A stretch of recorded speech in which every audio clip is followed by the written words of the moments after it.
ناظرین کرام السلام علیکم ورحمۃ اللہ وبرکاتہ نحمدہ ونصلی ونسلم علی رسولہ الکریم وعلی آلہ وصحبہ اجمعین۔ ناظرین کرام، میری خواہش ہے کہ اردو تعلیم کو عام کیا جائے۔ میں اردو تعلیم دینے کی کوشش کروں گا، آپ اردو تعلیم حاصل کرنے کی کوشش کیجیے۔ اگر آپ چاہتے ہیں کہ اردو تعلیم حاصل کریں تو ہمارے چینل فیضان حسنین کریمین کو سبسکرائب کریں، شیئر کریں، بیل آئیکن کے بٹن کو دبائیں تاکہ جب بھی ہم کوئی ویڈیو اپلوڈ کریں آپ تک بآسانی پہنچ سکے۔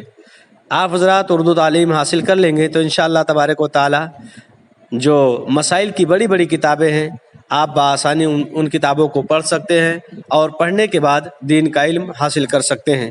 تو انشاءاللہ میں پڑھانے کی کوشش کروں گا، آپ پڑھنے کی کوشش کریں۔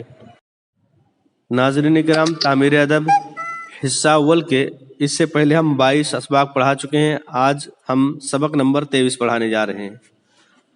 آج ہم لیسن نمبر 23 پڑھانے جا رہے ہیں تعمیر ادب حصہ اول کے۔ یہ دیکھیں، جھوٹ کا وبال۔ اعوذ باللہ من الشیطان الرجیم، بسم اللہ الرحمن الرحیم۔ جھوٹ بولنا بہت بڑا گناہ ہے۔ جھوٹے آدمی پر اللہ تعالی کی لعنت اور پھٹکار برستی ہے۔ جھوٹے انسان سے پیارے مصطفیٰ صلی اللہ تعالی علیہ وسلم سخت ناراض رہتے ہیں۔ بعض لوگ ہنسی مذاق کی بات میں جھوٹ بولنا برا نہیں سمجھتے۔ یہ ان کی سخت غلطی ہے، کیونکہ ہنسی مذاق کی بات میں بھی جھوٹ بولنا شرعاً ناجائز ہے۔ ہنسی مذاق کی بھی بات میں آپ جھوٹ بالکل نہ بولے، جھوٹ بولنے سے پرہیز کریں۔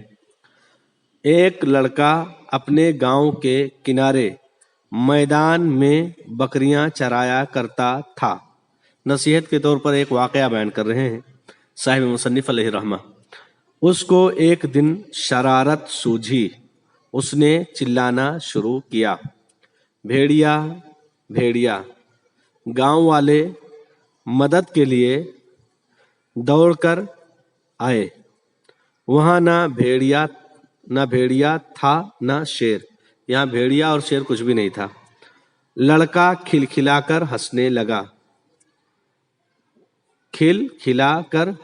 لگا کہ میں نے تو مذاق کیا تھا۔ لوگ شرمندہ ہوئے اور خفا ہو کر چلے گئے۔ آگے دیکھیے۔ دوسرے دن سچ مچ بھیڑیا آ گیا۔ لڑکے نے خوب شور مچایا، گاؤں کے لوگوں کو بار بار پکارتا رہا، مگر کوئی شخص بھی مدد کے لیے نہیں پہنچا۔ لوگ سمجھے کہ کل کی طرح مذاق کرتا ہوگا۔ بھیڑیا بکریاں بھی لے گیا اور لڑکے کو زخمی بھی کر گیا۔ دیکھو، لڑکے نے جھوٹ بول کر اپنا ہی نقصان کیا۔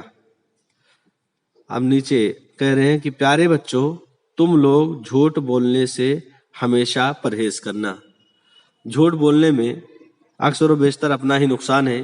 یہ دنیاوی خسارہ ہے، یہ دنیاوی نقصانات ہیں۔ آخرت میں بھی جھوٹ کے لیے بہت سزائیں مقرر ہیں۔ اسی لیے اللہ تعالی ہم تمام مسلمانوں کو جھوٹ بولنے سے بچنے کی توفیق عطا فرمائے۔ آمین ثم آمین۔ السلام علیکم ورحمۃ اللہ وبرکاتہ۔